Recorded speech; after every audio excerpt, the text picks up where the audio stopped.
This is the aluminum tape that I mentioned in the previous video. I hit the wrong button, so I've got more than one video here now.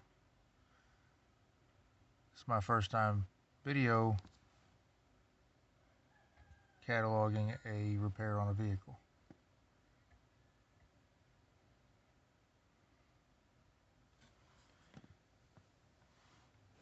Observe 3M aluminum tape.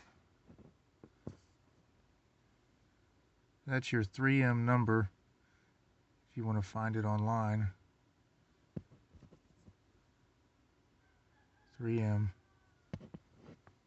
duct tape, like you would use on your heating and air housing in your home.